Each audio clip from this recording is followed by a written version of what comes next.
Diz assim a palavra do Senhor em Deuteronômio, capítulo 5, versículo 33. Andareis em todo o caminho que vos manda o Senhor, vosso Deus, para que vivais, bem vos suceda, e prolongueis os dias da terra que haveis de possuir. Oramos. Senhor, obrigado. Obrigado, Senhor, pela mensagem, Senhor, que já foi posta no coração do teu filho, na mente dele. E hoje a boca vai ser aberta e a tua palavra, Senhor Jesus Cristo, vai ser, ó Pai querido, entregue. E o Senhor há de nos alimentar nesta manhã. Continue usando o teu filho. Diminua, ó Pai querido, a cada instante, para que a glória do Senhor venha pairar sobre nós. Que esta manhã seja uma manhã de bênção, de alimento para as nossas almas. Use-o poderosamente, em nome de Jesus. Amém. Amém. Amém. Aleluia.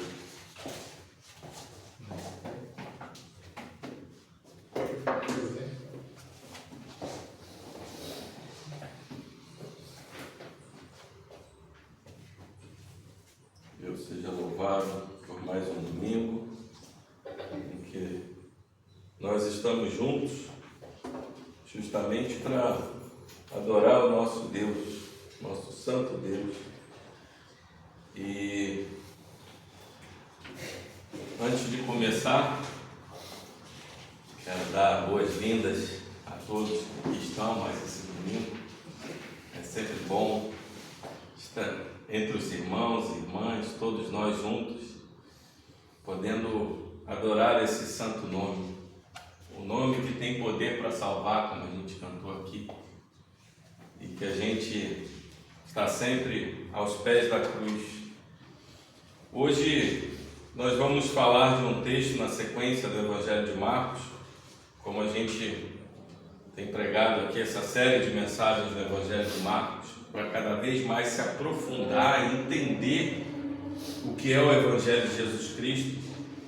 E hoje, antes de começar, eu queria falar com vocês algo que nós temos vivido atualmente. É percebido que hoje nós temos uma sociedade que se baseia muito na sua autorrealização, na sua autossatisfação. E de onde vem isso? Isso vem realmente daqueles provérbios filosóficos e muitas vezes psicológicos que dizem que você tem que seguir o seu coração.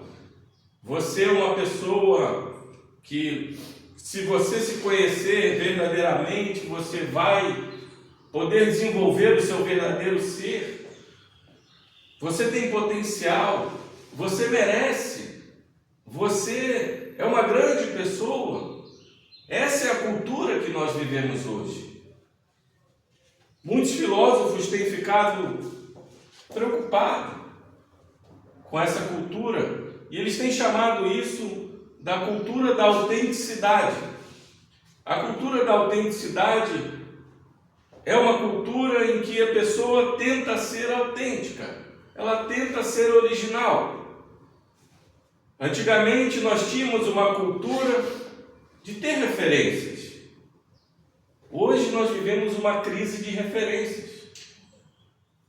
Estamos chegando numa época de eleição, época de política. E é uma época que todo mundo começa a pensar em quem eu vou votar. Mas quem é a minha referência?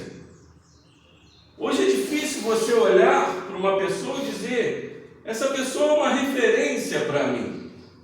Essa pessoa é uma referência de caráter. Essa pessoa é uma referência de personalidade.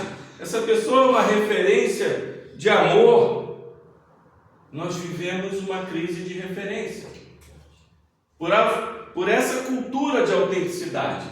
As pessoas não têm mais a sinceridade, porque existem dois tipos de segmento.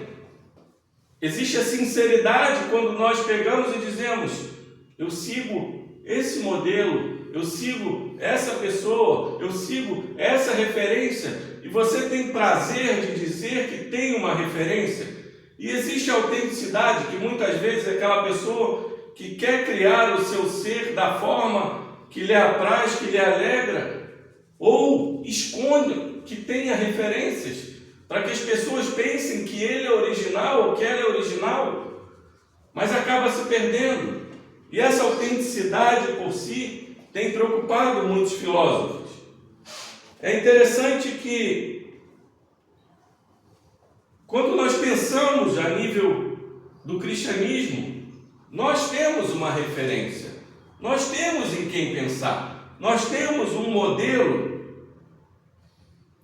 E muitas vezes os próprios escritores, eu vou ler um trecho de um livro aqui, que é um livro chamado Como Ferro Afia o Ferro, de Howard Hendricks, e que ele relata uma experiência bem interessante, que ele diz assim: os pedestais estão em grande parte vazios hoje em dia. Os heróis e modelos têm desaparecido. Nunca me esquecerei do garotinho que encontrei na barbearia. Ei, filho, quando você crescer, vai querer ser parecido com quem? Perguntei a ele. Ele me olhou direto nos olhos e disse: Senhor, não achei ninguém com quem quero ser parecido, ninguém para admirar, ninguém para imitar. Essa é a crise que nós vivemos hoje. E esse texto hoje, ele nos fala um pouco sobre isso. Nós vemos essa cultura cada dia mais se tornar presente no meio de nós. E por que isso tem aumentado? Porque as pessoas têm relativizado.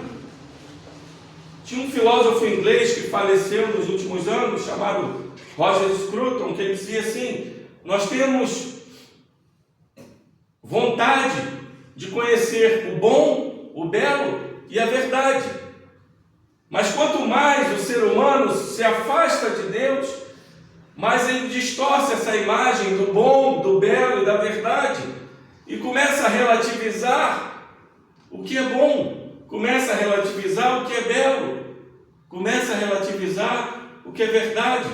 Muitas vezes as pessoas entram num museu, como no Museu de História Natural em Nova York, e às vezes você para e olha uma pedra e você vê uma pessoa olhando para a pedra e fica meia hora olhando numa pedra. E aquela obra de arte que está lá, aquela pintura cheia de técnica, de táticas, de estudo, a pessoa passa e não vê. Ela perdeu a referência do que é belo, ela perdeu a referência do que é bom, porque ela passa a relativizar as coisas, achando que eu posso viver de forma autêntica, eu posso viver de forma original, mas nós temos nos perdido. A sociedade tem avançado nesse sentido e tem se perdido nesse sentido, porque essa autenticidade ela acaba sendo deletéria, porque a gente quer ser original, mas original conforme o nosso coração. E a Bíblia diz que o nosso coração é enganoso.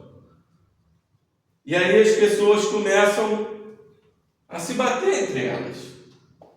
Porque uma acha que ser original é ser da forma que ela é. E a outra acha que ser original, acha que a forma correta é a forma que ela quer ser. E qual é o modelo que nós temos? Esse texto hoje vai falar um pouco sobre isso. Nós vamos ler um texto que está em Marcos, no final do capítulo 8 e o iniciozinho do capítulo 9. Marcos 8, 34 até 9, versículo 1. E assim diz o texto do nosso Senhor: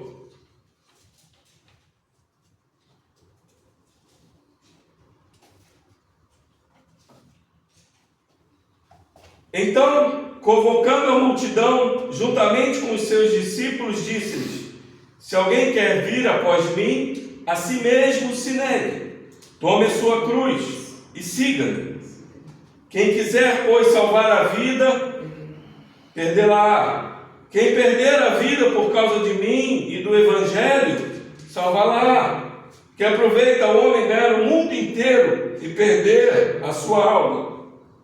Que daria um homem em troca de sua alma? Porque qualquer que nesta geração adúltera e pecadora se envergonhar de mim e das minhas palavras, também o Filho do Homem se envergonhará dele, quando vier na glória de seu Pai com os santos anjos. Dizia-lhes ainda: em verdade vos afirmo que, dos que aqui se encontram, alguns há que de maneira nenhuma passarão pela morte, até que vejam ter chegado com poder o reino de Deus. Aleluia. Deus seja louvado.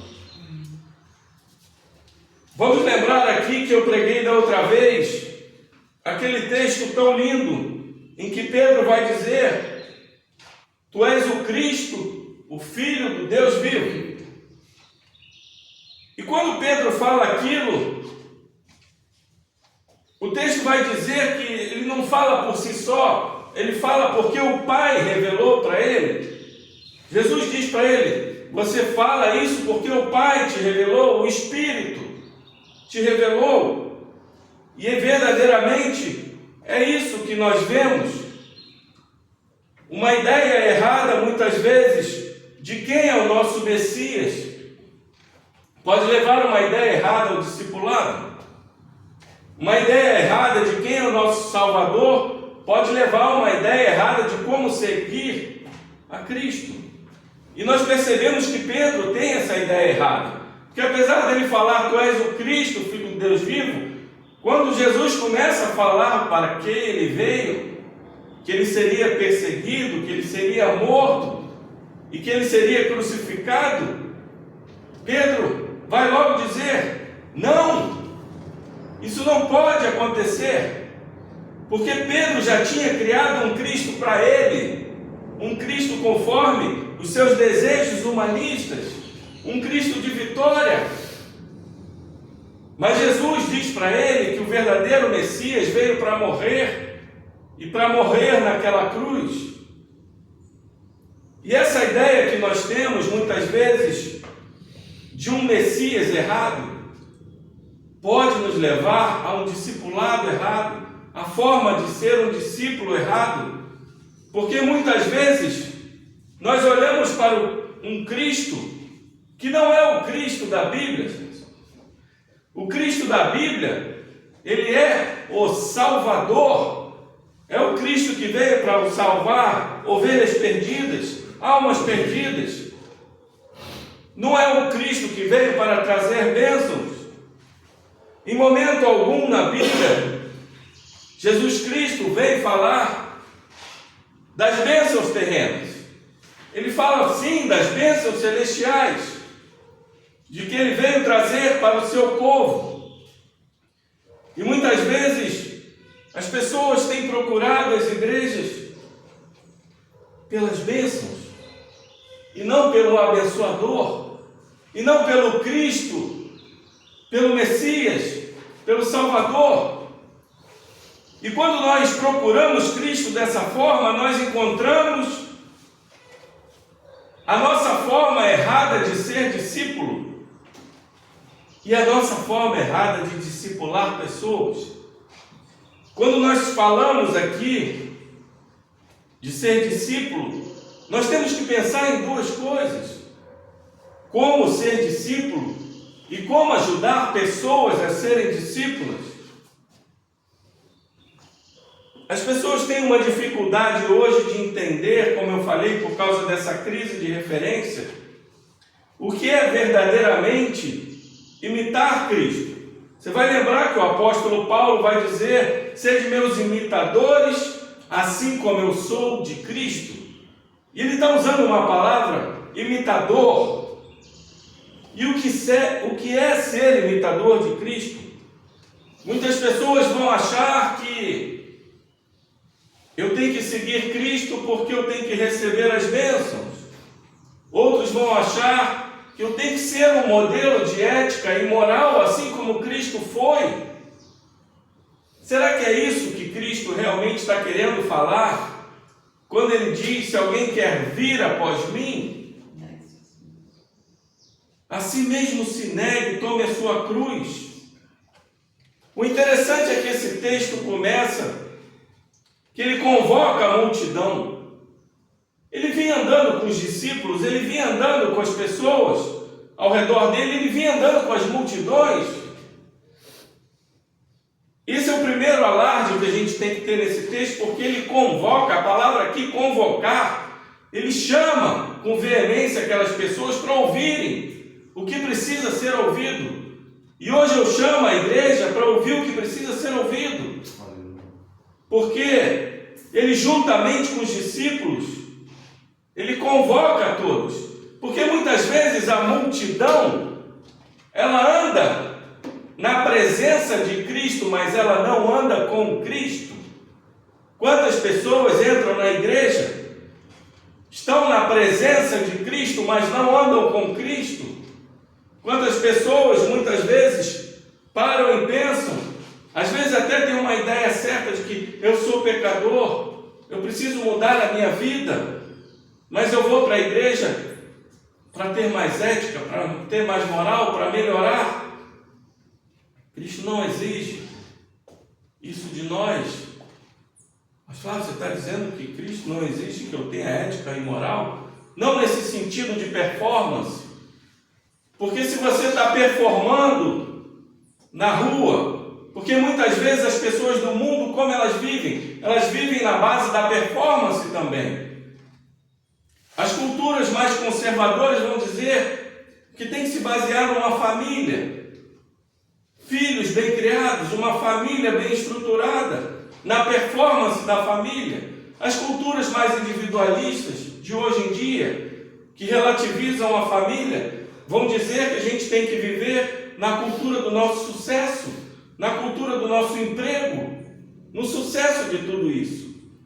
E você vai entrar para a igreja para ter sucesso na sua performance também? Será que é isso que Cristo quer de nós? Mas ele começa dizendo: se alguém quer vir após mim. É interessante porque ele fala: se alguém quer. Esse texto vai nos mostrar que apesar de existir a soberania de Deus, ela não atropela a responsabilidade humana. Deus nunca atropelou a responsabilidade humana. Porque apesar dele inclinar os nossos corações para que a gente possa buscar verdadeiramente o reino de Deus, ele não atropela a nossa vontade. Ele induz a nossa vontade, mas ele coloca a responsabilidade da gente responder, de ser discípulo ou não. Se alguém quer vir após mim, a si mesmo se negue. Tome a sua cruz e siga-me.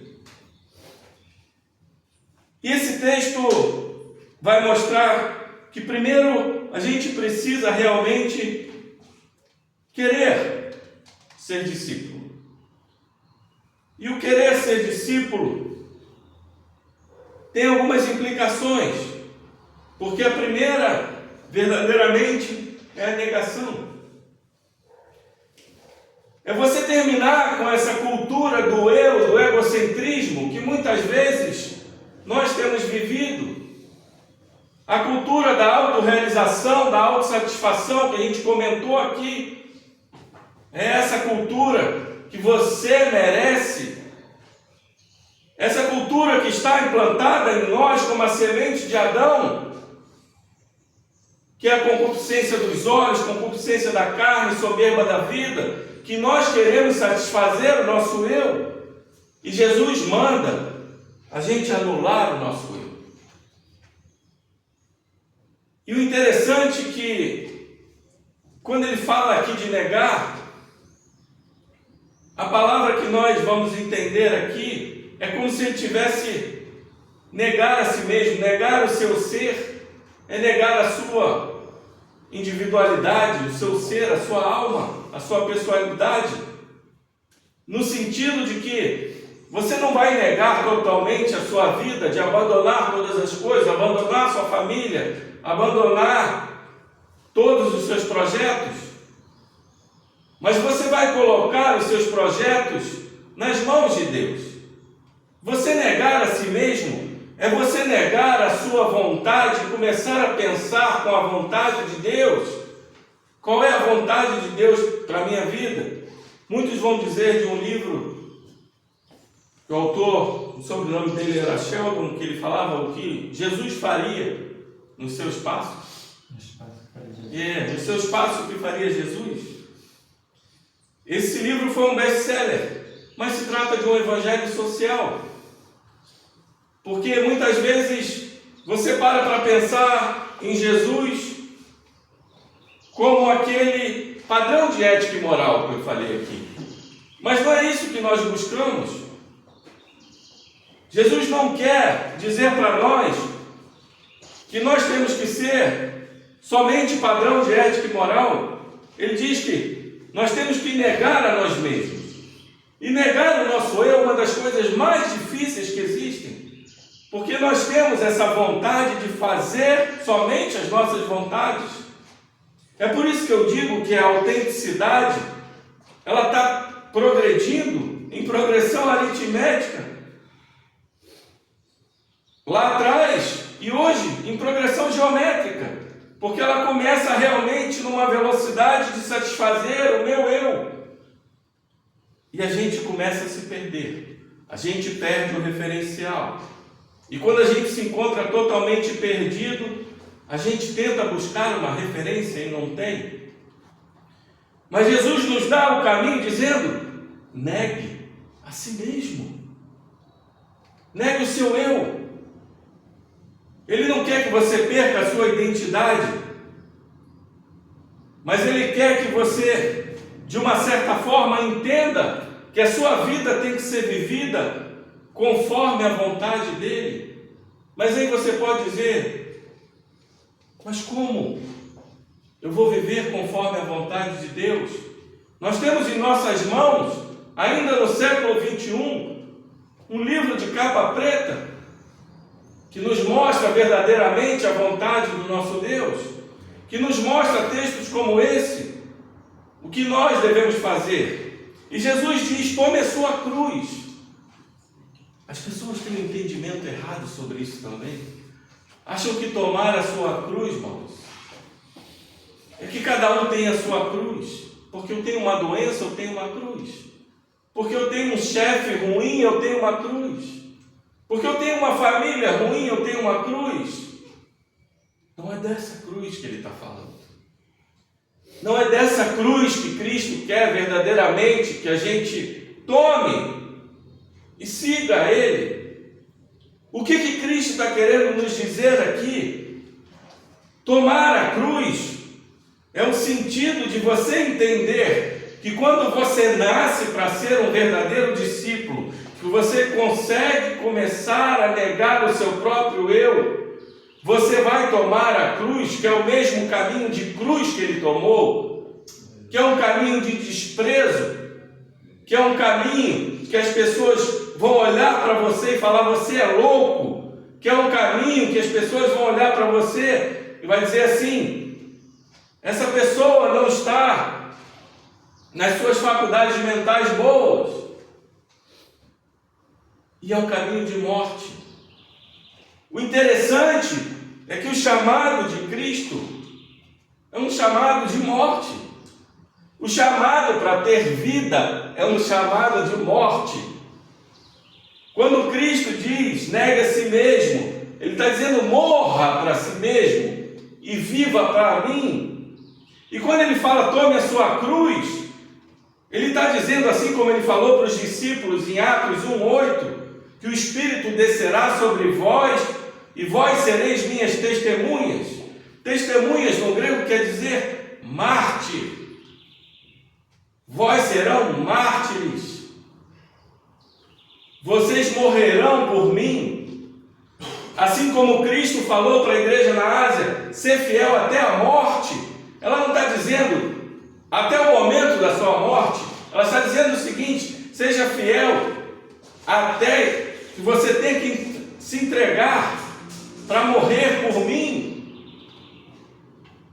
E esse é o verdadeiro discipulado. É quando a gente esquece o nosso eu, esquece os nossos desejos, morre para si. E assim como Paulo diz, crucificado eu estou com Cristo, e Cristo vive em mim para a vontade de Deus, para tomar a cruz, para tomar um caminho de desprezo, para tomar muitas vezes o caminho de sofrimento. E hoje, muitos líderes, muitos pastores, muitas igrejas têm perdido a referência do verdadeiro Messias. E quando se perde a verdadeira referência de quem é o Messias, nós perdemos a verdadeira essência do que é ser discípulos. E ser discípulo é estar atento para negar o nosso eu, para tomar a cruz, que é o caminho de desprezo, de sofrimento muitas vezes, e até de morte, como muitos missionários morrem por essa causa, e seguir verdadeiramente a Ele.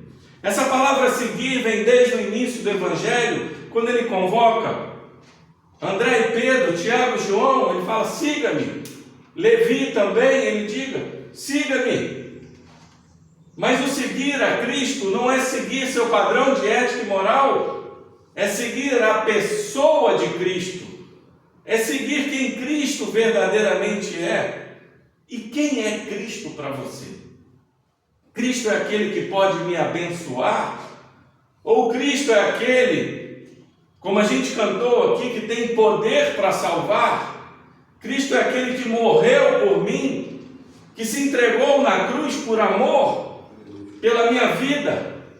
Se eu olho para esse Cristo dessa forma, vai começar a brotar dentro de mim um amor, porque Ele se entregou por mim, um pobre pecador, como nós cantamos aqui também, logo eu, tão pobre pecador, logo eu, tão finito e carnal, Ele se entregou por nós, por amor naquela cruz. O Rei veio se entregar na cruz. O Rei não veio para vencer em glória, mas Ele veio para ser um servo submisso e se entregar na cruz. Quando nós temos a visão desse Messias, nós verdadeiramente seremos verdadeiros discípulos. E ser um verdadeiro discípulo é entender, negue a si mesmo, tome a sua cruz e siga-me.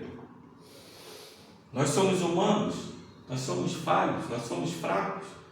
E muitas vezes nós queremos ser abençoados. É verdade. Quem não quer? Quem não quer ter um bom emprego, uma boa casa, uma boa família? Quem não quer ter paz no seu trabalho, na sua casa? Mas muitas vezes isso não é possível. Cristo nos diz que no mundo tereis aflições, mas tem bom ânimo, porque eu venci o mundo. Ele venceu a morte, Ele venceu o diabo, Ele venceu o mundo, para que nós pudéssemos olhar para Ele como o verdadeiro Messias. E Ele continua dizendo, quem quiser, pois, salvar a sua vida, perdê-la-á. E quem perder a vida por causa de mim, do Evangelho, salvá-la-á. Perder a sua vida aqui é no sentido realmente de você perder as suas vontades e muitas vezes perder também a sua vida física por Jesus Cristo, pelo Evangelho. Quantos missionários sabem disso? E Deus nos honra por isso. Muitas vezes nós queremos honra em determinados lugares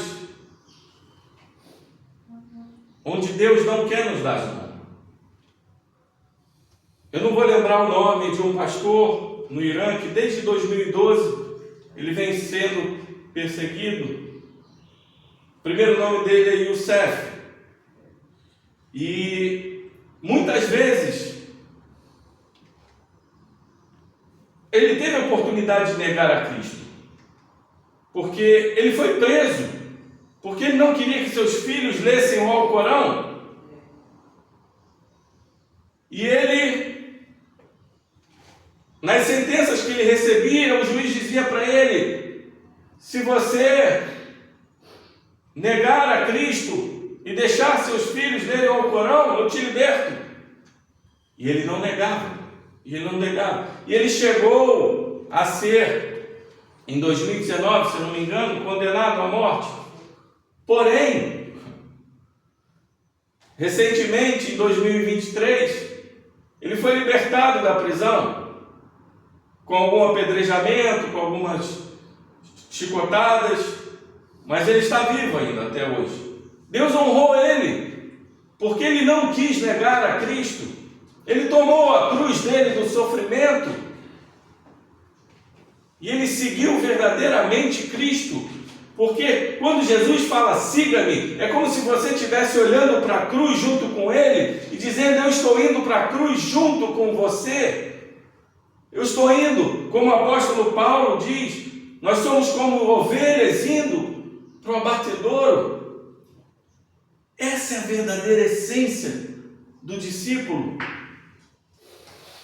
E se você quer ganhar essa vida no mundo, se você realmente quer agradar o mundo, você há de perder a vida eterna.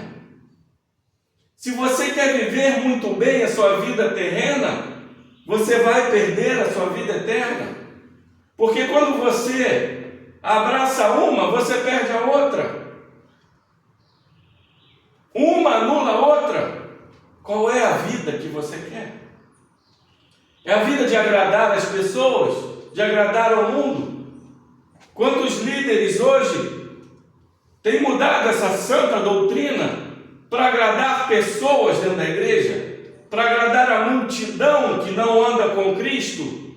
Para agradar a multidão que quer entrar na igreja somente para receber bênçãos, mas que não consegue olhar para o Messias, para essa obra de amor e de justiça? E que adianta o homem ganhar o mundo, ganhar os aplausos? Muitas vezes, esses líderes estão ganhando os aplausos, como aqueles que estão dizendo hoje que a Bíblia precisa ser refeita, reescrita. O que ele quer? Aplauso? Ele envergonha o Evangelho. E se ele envergonha Jesus Cristo, Jesus Cristo há de se envergonhar dele diante do Pai. O peso de justiça, ele não há de ser mudado. Nós temos um Deus de amor, sim. Ele é amor em essência, mas a justiça ele não pode negar a si mesmo. Ele é fiel ao seu próprio nome, ele é fiel à sua natureza, e ele tem que fazer justiça, e haverá o dia do grande trono branco, que a gente ouve falar em Apocalipse, que todos serão julgados, e começará pela igreja de Cristo. E eu sou o verdadeiro discípulo. E sabe o que é interessante? Quando você é um verdadeiro discípulo, você faz verdadeiros discípulos. Quando você não é um verdadeiro discípulo na essência de reconhecer Cristo como tu és o Cristo, Filho do Deus vivo, e veio para me salvar, nós não fazemos discípulos. Por isso nós vemos hoje um evangelho fraco pregado por aí, igrejas fracas, pessoas fracas que não conseguem lidar com o mínimo de sofrimento, que não conseguem lidar com o mínimo de dor, que não conseguem lidar nem com uma doença. E saber que todas as coisas foram criadas para a glória de Deus, e saber que o Senhor Jesus Cristo estaria conosco até a consumação dos séculos, e saber que o caminho é para a cruz, sim, mas que Ele está de mãos dadas conosco. Esse evangelho que está faltando nas igrejas, é esse evangelho de olhar para Ele. Não é o evangelho de agradar o mundo, de agradar pessoas, é o evangelho do confronto, de dizer: negue a si mesmo, anule as suas vontades, faça a vontade de Deus. É difícil, sim, mas lute ao lado de Jesus Cristo, leia a palavra, ore, perca a sua vida para salvá-la. Porque um dia você estará diante do seu Deus e Ele dirá para você: servo bom e fiel. E é dessa forma que nós queremos ser vistos, como um discípulo fiel. Porque nós podemos ganhar o mundo inteiro. Você pode se tornar bilionário, como muitos se tornam. E muitas vezes as pessoas vão dizer assim: olha, eu queria morrer como um fulano que morreu rico. Deixa eu consertar isso. Ele não morreu rico, ele morreu pobre. Porque daqui nada se leva, a não ser a sua alma, nem o seu corpo. Eu nunca vi um carro forte acompanhar um enterro. Tudo fica, tudo é passageiro. Até a casa que você mora hoje é uma casa. Daqui a 2 séculos pode ser um supermercado. Tudo é temporário, passa de mãos em mãos. Tudo passa. Mas essa salvação que é eterna, ela não passa, porque o dia que estivermos diante dele, diante do julgamento, Cristo vai estender as mãos e dizer: Pai, eu morri por esse verdadeiramente me enxerga como Salvador, esse é meu discípulo, esse tomou o caminho da cruz, negou a si mesmo, me seguiu e sabe quem eu sou. Por isso é que Cristo fala que daria um homem em troca da sua alma. Salvação não se compra nem com bilhões. Não tem dinheiro que compre isso. O maior tesouro vem daquele que é um tesouro precioso para nós. Aquele que é o verdadeiro tesouro. Aquele que desceu de sua glória, encarnou, viveu, sofreu e morreu por nós. Porque qualquer que desta geração adúltera e pecadora se envergonhar de mim, das minhas palavras, também o Filho do Homem se envergonhará dele quando vier na glória de seu Pai com os santos anjos. O que é se envergonhar de Cristo? Muitas vezes é você também não ser reconhecido. Não é só no momento da tribulação, do sofrimento, da morte, você negar Cristo. Como Pedro negou ali na perseguição, quando falaram: você anda com ele? Ele: não. E Pedro negou Cristo 3 vezes. Mas aqui se envergonhar também é você ter um emprego, mas ninguém sabe se você serve a Cristo. Você está no meio da família, mas ninguém sabe se você é verdadeiramente um servo de Deus. Você está no meio de amigos e ninguém sabe que você é crente. E eu me assusto porque as pessoas dizem hoje assim: ele é evangélico, ela é evangélica, ele é crente, ela é crente. Que tipo? Porque eu nunca vi falar de Deus na presença dos ímpios. Eu nunca vi falar de Jesus Cristo.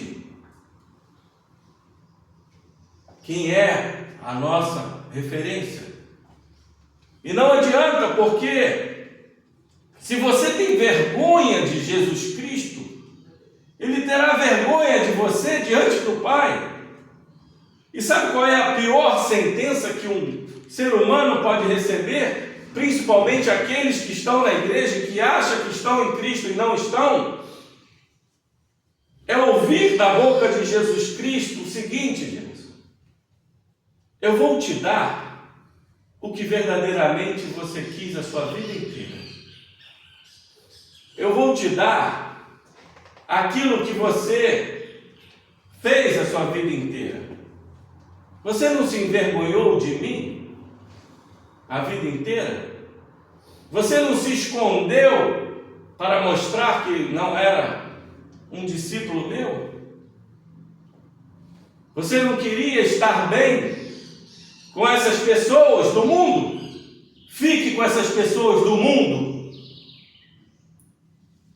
porque os meus, eles não se envergonham de mim em nenhum lugar, seja na terra, nos céus ou debaixo da terra, porque aquele que verdadeiramente está em Cristo, aquele que sabe o que Cristo fez por nós, ele tem prazer de dizer: logo eu, tão pobre, pecador, finito e carnal, um homem, uma mulher, errado em seus princípios, em seus valores, em sua ética, em sua moral, fui salvo por um Deus maravilhoso. Aleluia, Deus. Aleluia, Deus. Nós precisamos entender que Cristo veio perder a identidade para que nós pudéssemos ter uma. Cristo tomou o caminho da cruz, perdeu sua identidade de rei em glória para ser um rei humilde, servo, para morrer em favor de muitos. Ele perdeu a sua identidade para que você pudesse ter uma identidade de dizer hoje: eu sou servo de Jesus Cristo, eu tenho prazer em dizer que sirvo a esse Deus que me salvou.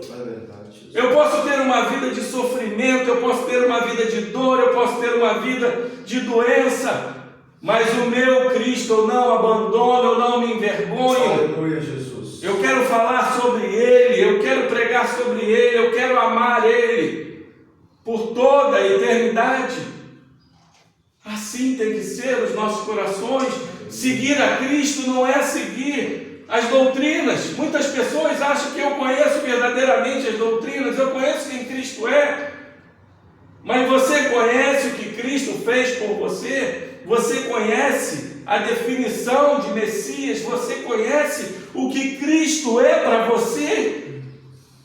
Cristo é esse amor que desceu da cruz e que falou: nega a si mesmo como eu me neguei, toma a sua cruz como eu tomei. Larga essa individualidade, essa originalidade que não combina comigo. Usa-me como referência. E se você tiver que sofrer por mim, sofra, porque eu tenho algo muito melhor para você. Se você tiver que se envergonhar por mim, se você for envergonhado pelo mundo, você não será envergonhado diante do Pai, porque eu fiz por amor.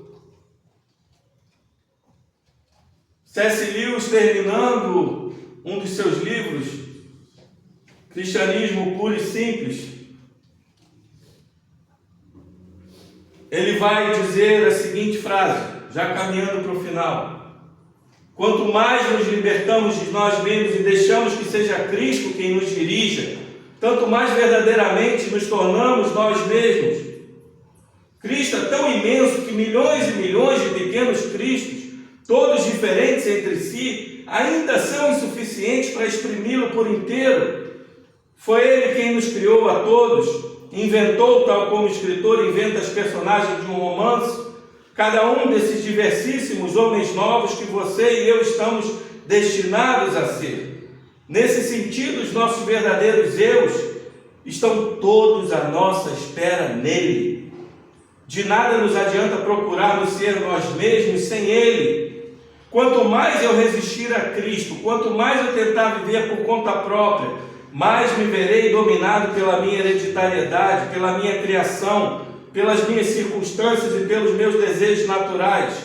Aquilo a quem eu tão orgulhosamente chamo eu, torna-se simplesmente o ponto de encontro de uma cadeia de acontecimentos que não pus em movimento e que não sou capaz de deter. Aquilo a que chamo minhas intenções reduz-se simplesmente aos desejos do meu organismo físico, aos pensamentos que me foram soprados por outros homens ou mesmo às sugestões dos demônios.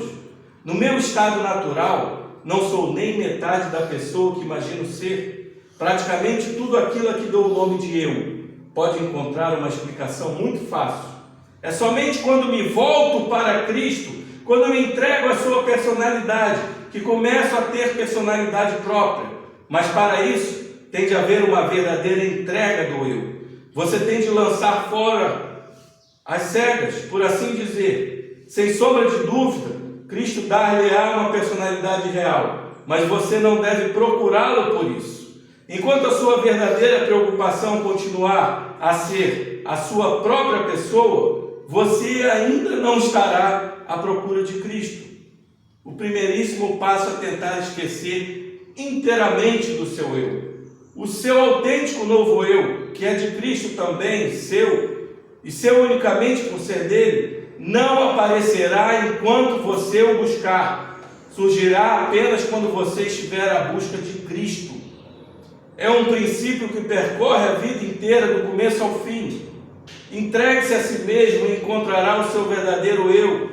Perca a sua vida e salvá-la-á. Submeta-se à morte das suas ambições, dos seus desejos prediletos todos os dias, a morte de todo o seu corpo no fim. Submeta-se com ela, com cada fibra do seu ser, e encontrará a eternidade. Não tente reter nada. Nada do que você não tem entregado chegará a ser realmente seu. Nada em você que não tiver morrido poderá algum dia ressuscitar dos mortos. Busque a si mesmo, e a longo prazo só encontrará ódio, solidão, desespero, rancor, ruína e decadência. Busque a Cristo e você o encontrará, e com Ele tudo o mais. Que texto maravilhoso, escrito por C.S. Lewis. O que ele está querendo dizer? Que não adianta também você buscar Cristo para ser aquela pessoa que você deseja ser. Ele está dizendo para nós, você tem que buscar Cristo, pessoa, verdadeiramente. Você tem que buscar a pessoa dele, não a sua pessoa em Cristo. Timothy Keller vai dizer que nós temos que ser mais ou menos como os dedos dos pés, que fazem ali a sua função, mas que a gente não fica olhando para eles, que a gente verdadeiramente não sabe que eles estão funcionando. E assim é conosco. Nós temos que olhar para nós como se fosse dedos dos pés, mas temos que olhar para Cristo. Verdadeiramente, como diz um professor nosso, Jonas Madureira, é ser como o lírio do campo. O lírio do campo não é uma flor muito rara. Ela está no meio de muitas flores, no meio do campo, mas está ali com a sua beleza. Está ali naquele meio, naquele jardim. E muitas vezes o homem passa e nem nota. Mas tem uma beleza única. Aquela frondosidade. Aquela beleza que quando os olhos estão em Cristo, começa a ver. E assim, é a beleza que nós, lírios do campo, precisamos ver. Não ver a beleza em nós, mas ver a beleza em Cristo. Porque quando nós queremos ser igual a Cristo, nós estamos valorizando a nossa pessoa. Mas nós temos que olhar para Cristo, seguir Cristo. O nosso olhar tem que estar focado somente na pessoa de Cristo e não mais na nossa pessoa. Isso é negar a si mesmo. Se é que você entende hoje, é negar de olhar para dentro de nós e olhar mais para Ele. É negar de olhar para a terra e olhar mais para o céu. E para terminar, Cristo te garante, porque Ele diz aqui, em verdade,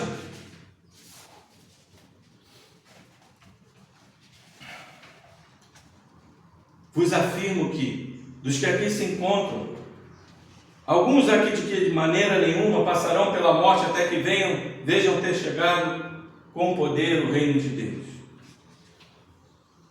Os profetas no Antigo Testamento diziam, assim diz o Senhor. Cristo diz, em verdade, no grego, amém. como se ele estivesse dizendo: eu garanto. Ele assume a sua identidade de Deus e diz: eu garanto tudo que eu falei aqui. Isso aqui não é uma fábula, isso aqui não é algo que você pode duvidar, porque o verdadeiro Deus diz: eu garanto. Muitos entendem esse texto de uma forma errada, como se Cristo tivesse errado, dizendo que a parousia, a volta de Cristo, aconteceria no momento que esses apóstolos ainda estariam vivos. Mas não é isso que Cristo quer dizer. Se você for olhar nos evangelhos sinóticos, esse texto está sempre antes do texto da transfiguração. Mas por que está antes do texto da transfiguração? Porque a transfiguração é uma prolepse da morte de Cristo na cruz. E o recado para a igreja hoje é: a verdadeira glória não está em ser como Jesus Cristo é, padrão de ética e moral, como muitos pensam que é. A maior glória é olhar para a cruz e dizer: essa é a maior obra de amor e de justiça, esse é o meu Salvador, é esse quem eu tenho que seguir, é esse quem eu tenho que olhar, é esse que eu preciso cada dia mais me apegar, é esse porque eu tenho que chorar, é esse porque eu tenho que brigar, é por esse que morreu por mim, tomou a cruz, e ele diz para mim: siga-me, olha para a cruz como eu olhei. Cristianismo são duas palavras: morte e ressurreição. Morra para si mesmo para ressuscitar no último dia junto com ele, para que ele possa olhar para você e dizer: servo bom e fiel, vinde receber o reino que está preparado para vós desde antes da fundação do mundo. É o que eu quero te dar. Essa é a bênção que você precisa entender. Esse caminho de cruz, ele é um caminho muitas vezes de desprezo, de sofrimento, de dor e até de morte. Mas é o caminho certo. É o caminho do Cristo, Filho do Deus vivo. Quer ser verdadeiramente um discípulo?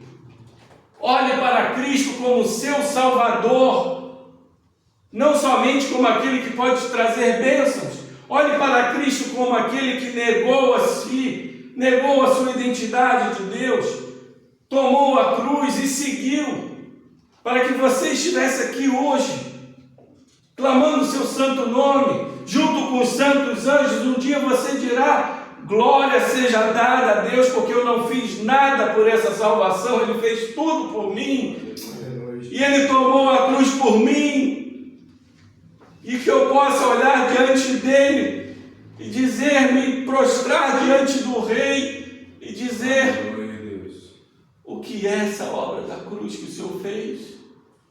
Porque eu não conseguia enxergar quem eu sou e verdadeiramente quem o Senhor era, mas hoje eu vejo com os meus olhos quem o Senhor é e quem eu sou e o que eu merecia. Todos nós diante de Deus nos prostraremos e veremos o quanto nós não merecíamos estar lá, mas Ele foi bondoso, Ele foi amoroso.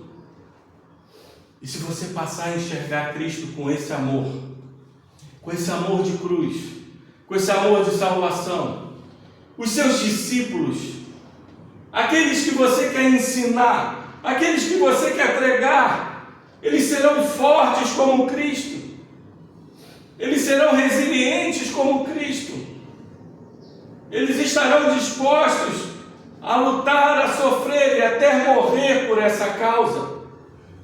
Quantos homens entenderam isso em toda a sua vida? Morreram por essa palavra, por essa Bíblia. E muitas vezes a gente pega e larga essa palavra como qualquer outra coisa. Homens morreram por isso aqui. Cristo morreu por nós. E, como também diz Jonas Madureira no seu livro O Custo do Discipulado, ser discípulo e fazer discípulos é uma coisa inseparável. Não há como separar uma coisa da outra. Porque a forma que você vê Cristo é a forma que você vai ensinar Cristo. É como se você olhasse, ele cita um exemplo no seu livro, que é como se olhasse para uma rosa, você fosse num floricultor e chegasse lá e tem umas rosas brancas, lindas, frondosas, grandes.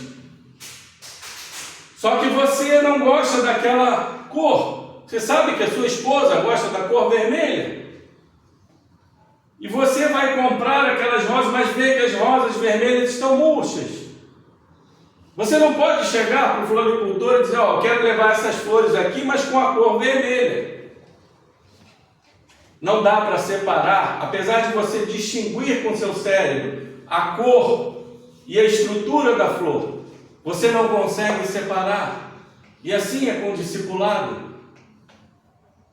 Quando você olha para Cristo como somente um Deus que veio para tornar a minha vida melhor, somente um Deus que veio para me abençoar, somente um Deus que veio para fazer a vontade do meu eu, você ensinará essas pessoas da mesma forma e você estará criando discípulos fracos, discípulos que não conseguem ser resilientes, discípulos que não olharão para a verdadeira morte do seu eu e ressurreição no último dia. Agora, se você olha para Cristo como aquele Deus maravilhoso que morreu na cruz, que que negou sua identidade de Deus, que tomou sua cruz, seguiu passo a passo, sofrendo, sendo cuspido, sendo desprezado, sendo açoitado, morrendo, para que nós tivéssemos vida, e vida em abundância. Esse é o Cristo do discipulado, esse é o Cristo do verdadeiro discípulo, esse é o Cristo de quando eu entrar na igreja, eu só tenho uma função, é adorar esse Deus e dizer obrigado, Senhor, porque o Senhor me salvou, obrigado, Senhor, porque o Senhor morreu por mim, obrigado, Senhor, porque nada mais do que aconteça nessa vida terá o valor da salvação, nada mais do que aconteça nessa vida comigo terá o valor do que é ser discípulo do Senhor, falar do Senhor, falar da sua causa, falar desse amor. Cristo morreu por todos vocês.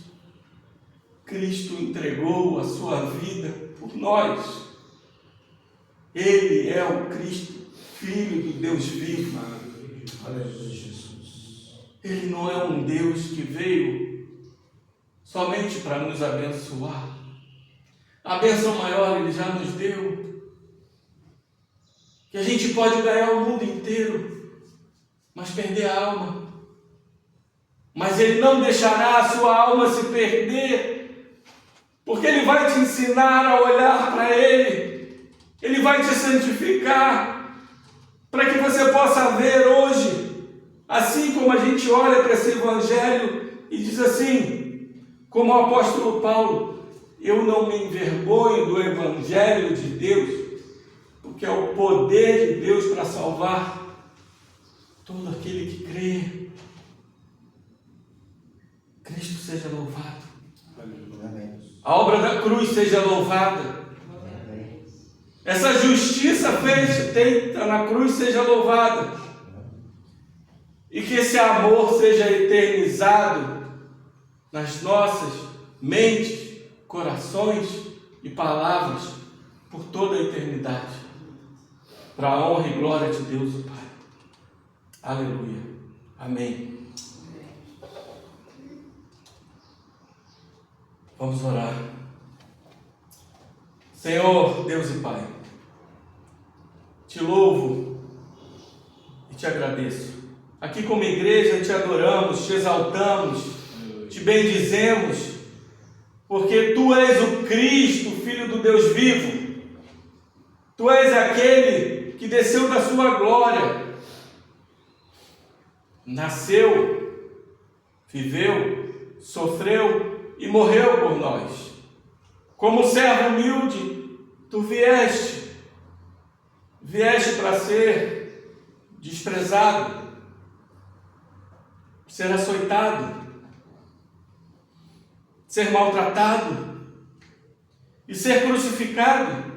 A cruz, que era o maior símbolo de vergonha, o Senhor se envergonhou por nós, para que nós pudéssemos não se envergonhar de Ti.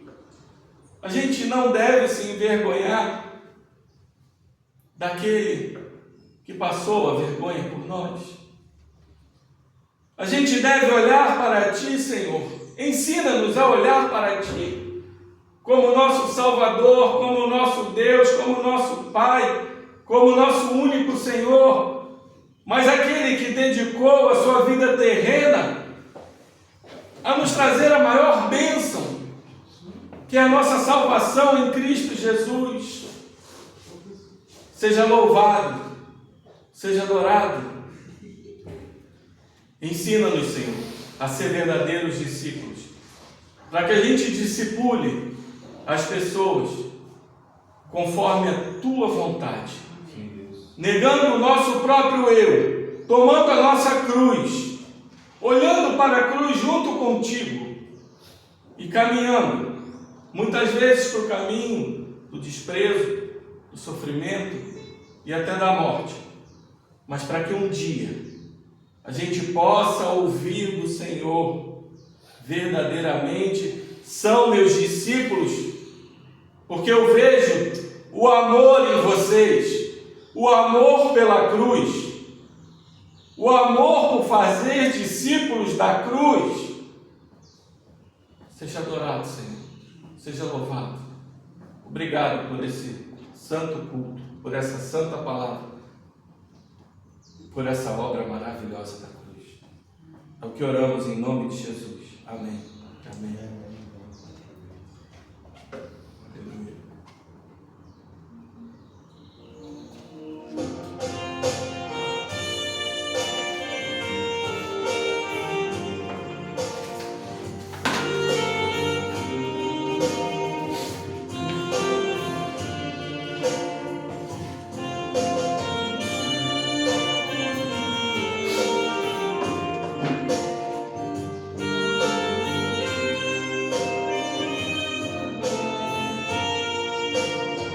Senhor meu Deus, como é maravilhado, como vendo a tua imensa criação, a terra e o mar e o céu todo estrelado, me vê falar da tua perfeição.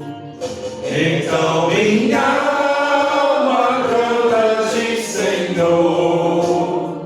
grandioso és tu, grandioso és tu. Então minha alma canta-te, Senhor.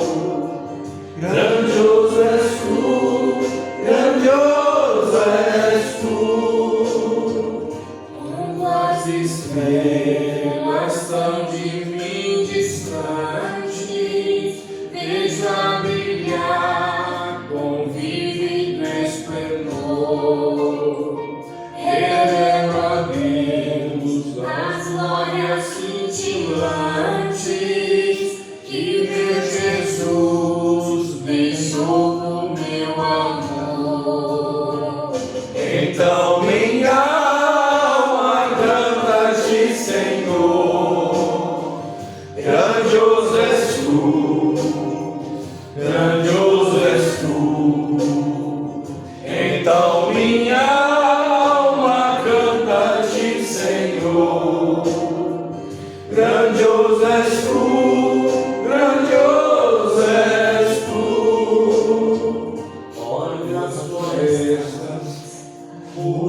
brando ao vento, e ao ver que tu plantaste em cada pé, recorto a cruz, o reino não aguento, então teu filho afirma minha fé, então minha alma canta-te, Senhor, grandioso és tu, grandioso és tu, então minha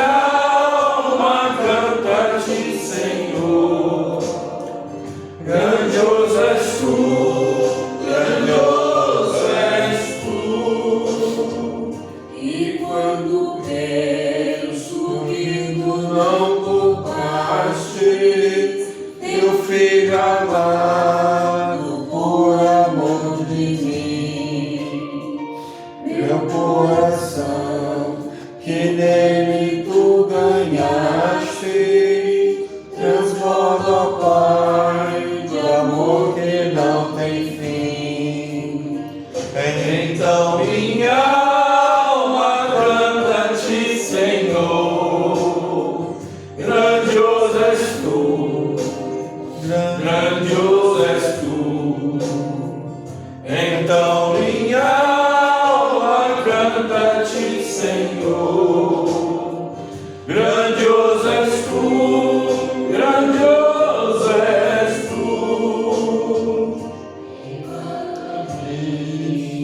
Lado meu voltando, vendo o céu, vou o céu buscar. Orar eterno, quero jubilando a tua santa face contemplar.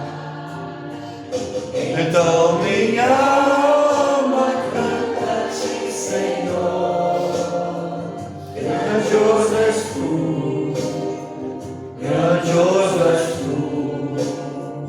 Então minha alma canta-te, Senhor, grandioso és tu, grandioso és tu.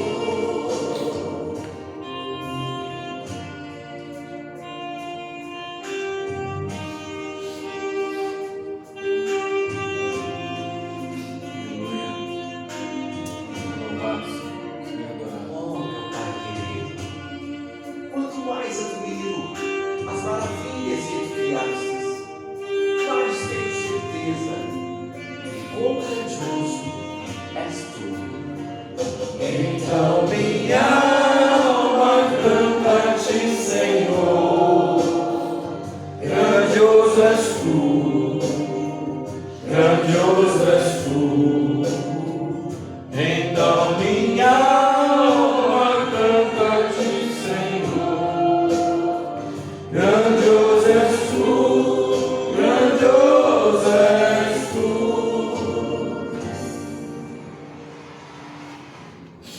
Aleluia.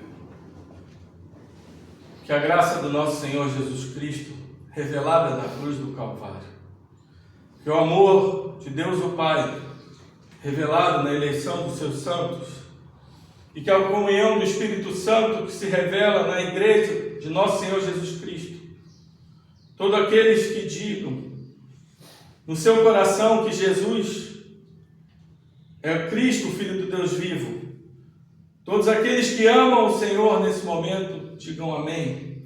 Amém. Amém.